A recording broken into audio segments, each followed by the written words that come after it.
तो और शिनोबीज कैसे हो? भाई ये तो मेरा डायलॉग है। अच्छा ऐसा है क्या? चलो कोई नहीं, इतना तो चलता है यार। तो चलो ठीक है, अब बात करते हैं हमारे वीडियो के मेन टॉपिक के बारे में। तो आज की इस वीडियो में हम जानेंगे कि ज्योगान सुसानो पॉसिबल है या फिर नहीं, और अगर ये पॉसिबल है तो ये कितना पावरफुल होगा। So without wasting further more time, let's begin.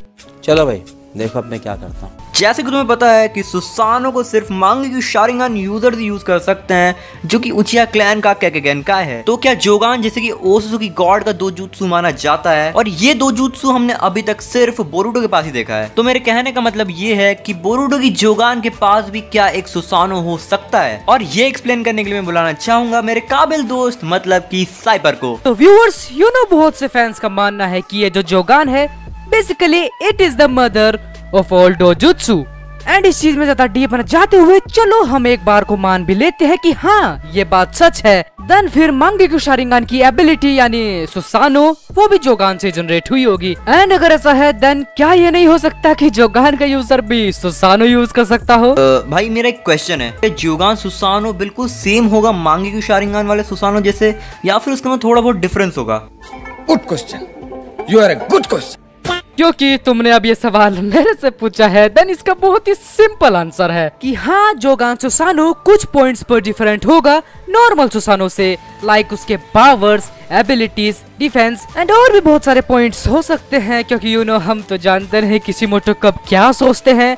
वैसे मेरी बातें किशिमोटो सर से होती रहती है, तो अगर किसी को नंबर चाहिए तो कमेंट में बता देना। तो अब जब हम सवाल जवाब खेल रहे हैं देन सुपर भाई मेरे पास तुम्हारे लिए एक सवाल है कि इस सुसानो या फिर जोगान सुसानो के पास कौन कौन सी पावर हो सकती है? लाइक नॉर्मल सुसानो, इस जोगान सुसानो में भी हम जोगान की पावर्स को यूज कर सकते हैं। मेरे कहने का मतलब ये है कि जब ककाशी ने अपने सुसानो फॉर्म में अपने मांगेक्यू शारिंगन की एबिलिटी को यूज किया था, मतलब कि कामोई को यूज किया था शुरिकेन्स के फॉर्म में। और हाँ, हमारी इस बोरुटो कम्युनिटी में एक थ्योरी निकली थी, या फिर कहूँ तो एक रूमर आया था कि सासुके अपने सुसानो को अपने नॉर्मल स्टेट में यूज कर सकता है एज अ आर्मर। और अगर ये सच है तो हमारा जोगान वाला मुंडा मतलब कि बोरुटो अपने जोगान सुसानो को अपनी नॉर्मल स्टेट में यूज कर पाएगा एज एन आर्मर। और भाई अब आप मुझे बताओ कि इस जोगान सुसानो की एबिलिटीज क्या क्या हो सकती हैं? तो जहाँ तक मुझे लगता है कि ये जो जोगान सुसानो है वो बेसिकली साइज में बड़ा होने के साथ साथ फास्ट भी होगा। तो जैसे कि तुम लोगों को पता है कि ये जो नाम सुसानो है वो बेसिकली जापानीज माइथोलॉजी से लिया गया है। And on the other hand हम जो ये बात कर रहे हैं जोगान सुसानो की, आई डोंट थिंक सो कि इसका नाम सुसानो ही होगा।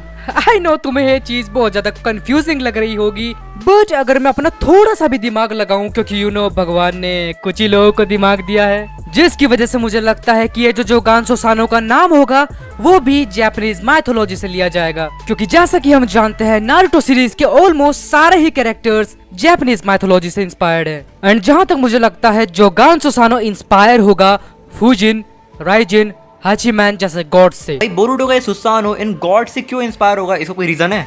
रुको जरा, सबर करो। सो स्टार्ट करते हैं फर्स्ट गॉड यानी फ्यूजिन से। तो फ्यूजिन जैसा कि मैंने बताया एक गॉड है जिसको हम गॉड ऑफ विंड के नाम से भी जानते हैं, मतलब मैं जानता हूँ। और ये गॉड ना ही बुरा है और ना ही अच्छा है, और ये चीज जोगान को बहुत ही अच्छे से रिजेंबल करती है, because there is a good in an evil. अच्छा बोला ना मैंने? और जैसे कि मैंने पहले कहा था कि ये गॉड ऑफ विंड है, तो ये बोरुटो के विंड रिलीज को भी बहुत अच्छे से रिजेंबल करते हैं। एंड अब सेकंड गॉड के बारे में बात करते हैं जिनको हम कहते हैं राइजिन। राइजिन जिसको हम गॉड ऑफ थंडर के भी नाम से जानते हैं, जानते हो ना? And for the fun fact Raijin Fujin का ही भाई है। एंड अब तुम लोगों के दिमाग में ये थॉट आ रहा होगा कि आखिर ये गॉड बोरुटो को कैसे रिजेंबल करता है? तो बेसिकली गॉड राइजिन बोरुटो के लाइटनिंग रिलीज को रिजेंबल करता है। और यही नहीं, राइजिन और फ्यूजिन अपनी पावर्स को एक साथ कंबाइन करके यूज करते हैं सेम एज बोरुटो। जैसे बोरुटो अपने विंड रिलीज और लाइटनिंग रिलीज को मिलाकर बोरुटो स्ट्रीम को क्रिएट करता है। गाइस कुछ समझ आया? और अब third and the last God जिनके बारे में मैं पहले ही बोल दूं कि ये किसी भी तरह बोरुटो को रिजेंबल नहीं करते हैं। बस जैसे सुसानो का इंस्पिरेशन मिला था गॉड सुसानो से, वैसे ही हाचिमैन भी बोरुटो के सुसानो का इंस्पिरेशन हो सकता है। जस्ट पॉसिबिलिटी है, क्योंकि हाचिमैन एक वॉरियर था और उसे गॉड ऑफ वॉर का टाइटल भी मिल चुका है। तो अब तुम्हें समझ आ गया होगा कि आखिर मैंने इसे क्यों बोरुटो के सुसानो का इंस्पिरेशन बताया है।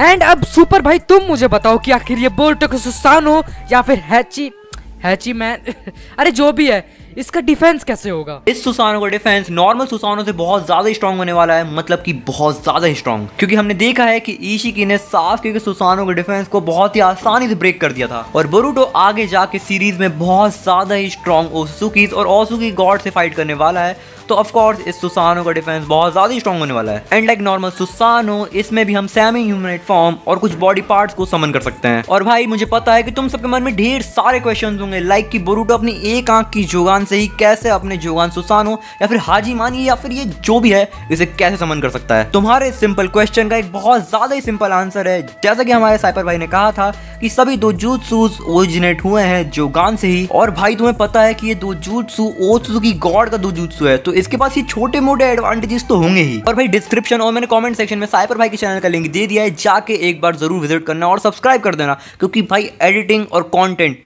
चुम्मा एकदम एक तरफा रहता है। और भाई मेरे इस चैनल को भी सब्सक्राइब कर देना, थोड़ी बहुत दुआ लग जाएगी। तो बस यार आज के लिए इतना ही, मिलता है अगले वीडियो में, तब तक के लिए बाय।